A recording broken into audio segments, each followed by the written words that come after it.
Hello students, myself Rajesh Rathod and welcome to our chapter number 3 Inheritance and Variation. This is our lecture number 7 as the first 6 lecture was taught by Supriya ma'am. Okay, today I am going to start topic number 3.6 Chromosomal Theory of Inheritance. As we know, the children resemble their parents in many characters. Have you ever thought why does this occur? This is because genes or hereditary characters that transfer from parents to their children. It was very well explained by Gregor John Mendel in his experiment, which was unnoticed till 19th century. In 1903, Sutton and Boveri, these are the two scientists who studied the parallel behavior of chromosome at the time of meiosis, and based on his observation they postulate very important chromosomal theory of inheritance. This theory states that chromosome as the carrier of genetic material, chromosomes are present in pairs in somatic cell. During gamete formation, homologous chromosome pair segregate and assort independently during meiosis. Thus, only one gamete present from the pair. Nucleus of gamete contain chromosome which carry all the hereditary or genetic information traits. Male and female gamete, that is sperm and ovum or egg, carry all the hereditary traits. These gametes are nothing but link between parent and their offspring. The fusion of male gamete and female gamete restore the diploid number of chromosome of the species. Now what is meant by chromosome? Now you know very well the chromosome are present in the form of chromatin material in the nucleus of eukaryotic cell. Now during cell division, this chromatin material get condensed, shortened to form chromosomes. Now these chromosomes are filamentous body present in the eukaryotic nucleus.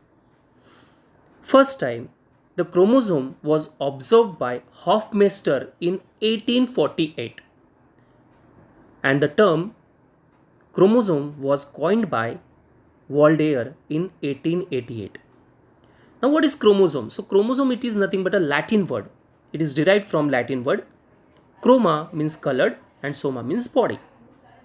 The size of chromosome varies from species to species.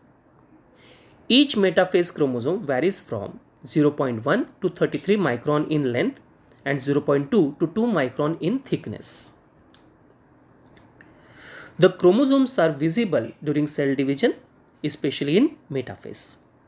They are capable of self-replication and play vital role in hereditary, mutation, variation and evolutionary development of eukaryotic species. Chemically, eukaryotic chromosomes are made up of DNA, histone and non-histone proteins. Now what number of chromosomes? Now you know very well the chromosomes are present in pairs. Okay.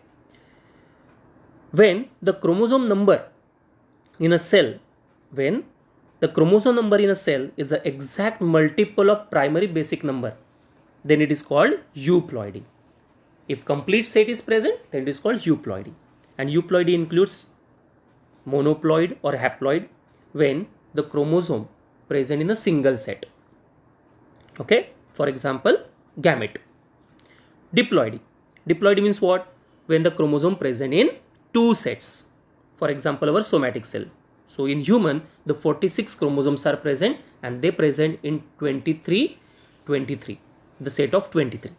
That is called diploidy. When the chromosomes are present in three sets, okay, then it is called triploidy. And if the chromosomes are present in four sets, then it is called tetraploidy and so on.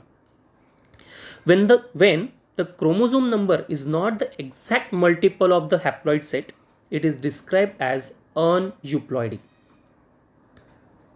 Aneuploidy. What is meant by aneuploidy?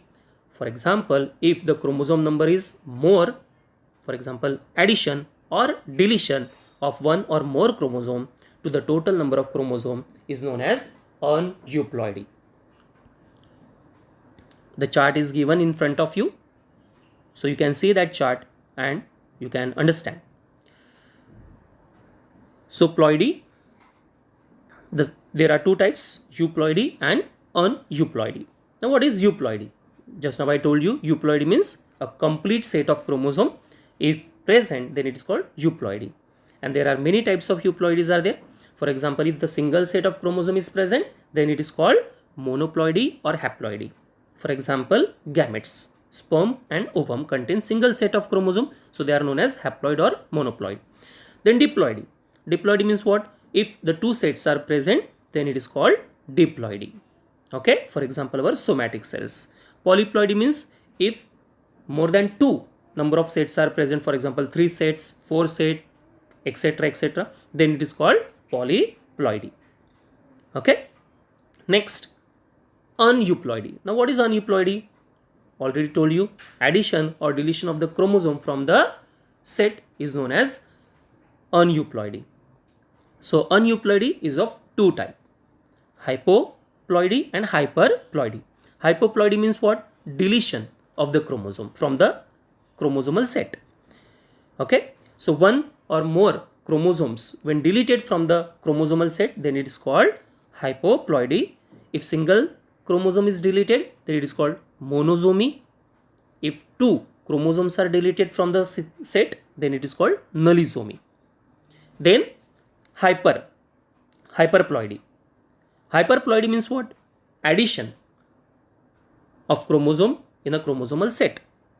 So if one chromosome is added, then it is called trisomy. If two chromosomes is added, then it is called tetrasomy. Understand? Clear?